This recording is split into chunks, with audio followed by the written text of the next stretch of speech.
complex hull, the most sophisticated piece of naval engineering that ever has run Grand Canyon is the first one. It's interesting. Everything else is pretty simple after this. Here it is from the back, and you see the transom on it. It's this beautiful, it's called a wine glass transom. And this is a boat that evolved in New York City, and it was used for choppy harbor work, so you could just row real fast through the chop, get out to the sailboats when they were coming in and do your deals for the captain. So the faster it was, the more likely you were to make money. And Powell picked those for his expedition in 1869.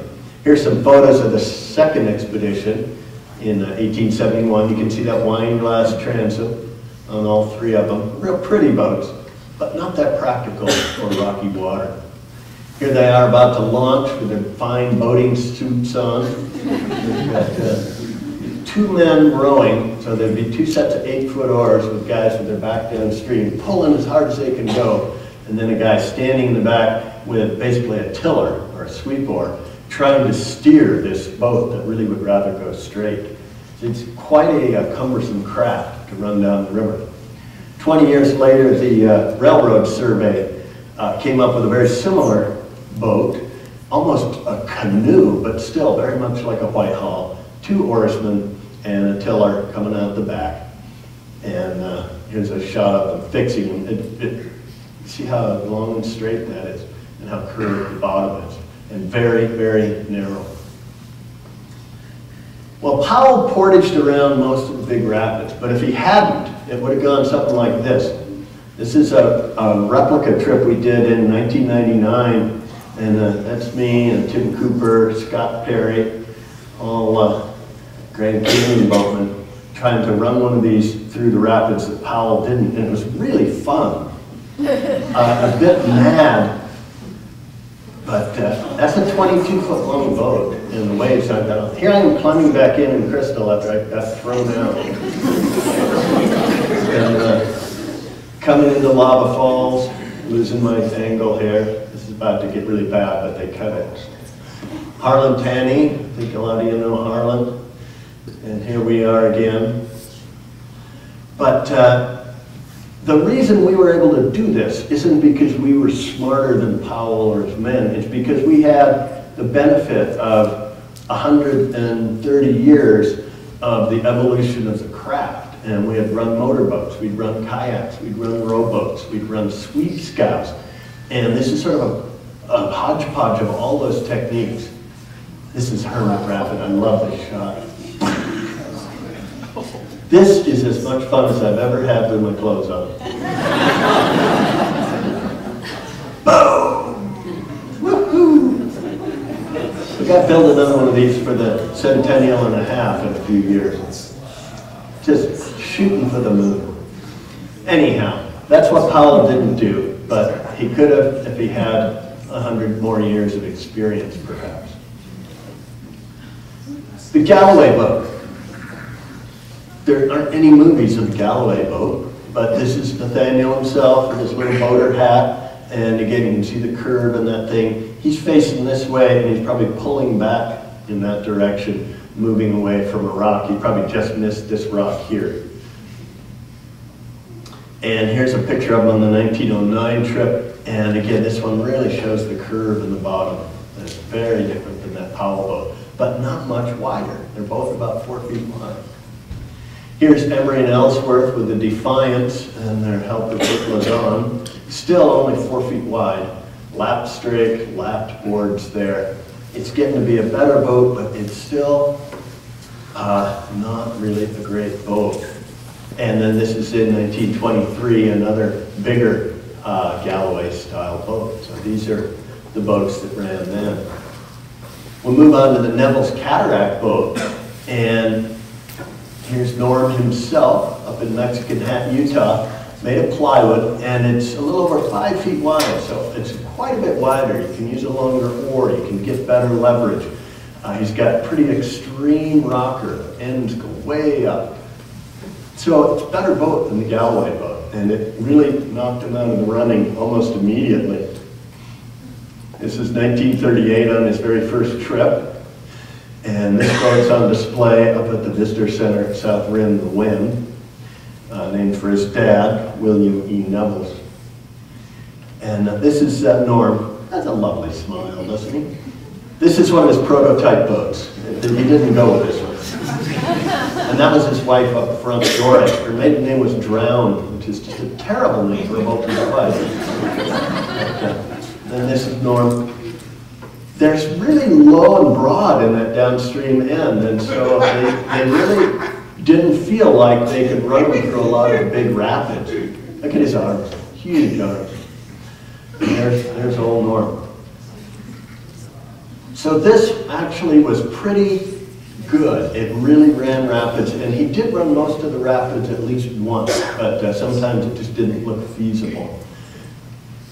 Now here's Andy Hutchinson, and this is one of Norm's original boats, the Sandra, and Andy's a good boat builder friend of a lot of ours, and he restored that, and he's running with a more modern technique where he's pushing along a little, pivoting, and these things actually will row quite well with the modern techniques we use. Here he is busting out a crystal rapid. And what else about that boat? You see there's really no good place for passengers yet. This was a commercial passenger boat, but they really didn't have a place to put them.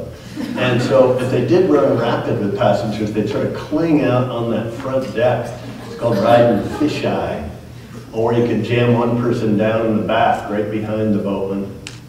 And when I ran one of these, I had somebody in the back, and they'd put me back in my seat when I'd get blown out of there. And oh, there went the hat. But pretty neat boat. So this is the one eventually some of his boatmen, P.T. Riley and Brick Mortensen, make them into a boat that's pointy on both ends. This one sank, but that's another story. There's P.T. But you see, he's decked in most of this cockpit area. It's pointy on both ends. He's got big splashboards. And this did run a little better than the original Nevels boats. And there's Brick Mortensen with his. And his son, Dave, has just recreated these two boats. Tom Martin's recreated the Gem. And now they're recreating some more boats. So there's a bit of a run on historic boat recreation, which is pretty fun. And then comes the Dory. And this is a boat that evolved up in New England on the Grand Banks in the 1800s. And you see the pointy ends, the big upturned bow, that wide, beautiful, graceful prow. Well, the first one on the Colorado was in 1890 on the railroad expedition, the Brown Betty. And here's a note from Ethan Allen Reynolds, who was on that trip. He says, our boat consisted of 5 boats, 6 boats, 5 of them being cedar, 15 feet long, 40 inches wide, really narrow, and half-decked with brass airtight compartments in each end. The 6th was an open dory made of pine, ribbed with oak, and very strong. So that's the first dory that shows up on the river. It made it about a mile into the rapids before it was destroyed. So they didn't really take off. The next one might be Flavel's Panthon in 1896. There's no pictures and no good descriptions. But one of the guys who actually met him in Glen Canyon later built a boat to copy the Flavel boat because he thought it was such a cool boat. And that was Dave Russ' brother Will. And there's a great letter from Dave Russ to river historian Doc Marston. He said, I contacted Bill, and he vouches that the boat on the Rogue picture, which I return here with, that's this picture, and that's a Rogue River drift boat, one of the Rogue River dories, looks very much like the Flavel craft, which was decidedly superior to boats he had seen on the river. The Rogue River boat looks to me very much like the one Bill fashioned after the Panthon, and it rode the riffles admirably. So this may be another foray into the flare-sided upturned bow boat. Neither one of them really caught on. The drift boat evolves up in Oregon. It looks just like those original dories, but it's much wider on the bottom and goes deep down into the water. And it has much more upturn at the ends. And you go up to Oregon and call one of them a dory, and they'll yell at you. It ain't a dory, it's a drift boat. They claim the design up there, and that's the name for it. And these things evolved up there in the 30s, and you see that flare when the sides angle out, big high ends on them. And that's where the Mackenzie River Drift boat and the Road River Drift boat both evolved up there. And that's what Martin Litton brought down. Wolfie Fulmer had seen this, his gem, extreme rocker, crazy little boat, bathtub of a boat. And came to a bad end as well. They kicked him off above Lava Falls and went down to the lake to catch him and never found this one. And they found it about 6 years later. And that's up at the park collection now. But Martin Litton brings him down to Grand Canyon in 1962, and that's the beginning of the real renaissance of wood boats. And here's two of them that were built up in on the Mackenzie River and decked over. And that's the beginning of the modern era of dories. And then this is a little Mackenzie boat here in the middle that has no decking and somehow made it through. Now Martin, he's using classic Galloway technique. This is Martin himself on one of their early trips, where you're pulling backwards and a little sideways to move in big water. It doesn't work that well. And it took us a few years to figure out that that doesn't, really work that well. Martin turned 95 the day before yesterday. Bless his heart. Well, he kept working with these and got better and better designs until the Road River Drift boat comes down here as what we call the Grand Canyon Dory. And that's what you see out there today. And here's Dan Durker, who's up in the audience, and Alida rowing one of mine down through Grand Canyon. And you see that they run real dry. Here's R.J. Johnson. So this is the modern boat. So this sort of sums up the evolution with some nice footage here. All decked over so they don't fill up with water. You can put tremendous amount of gear in those, put your heavy stuff down on the bottom to give it ballast and keep it upright. That's where you put all your beer down the bottom. And you can carry 4 passengers in these things. Whoa! Okay, so the Powell boat, the Neville's boat, and the Dory have all been restored and replicated and run in the last couple of years. But no Galloway boat had been built or run since the 1930s. And no one alive had ever rowed one. And so, you know, we would talk about them when we talked about the boats in Grand Canyon, but we didn't really know what we were talking about. Well, there's a damn good reason no one built one or rowed one after the 1930s.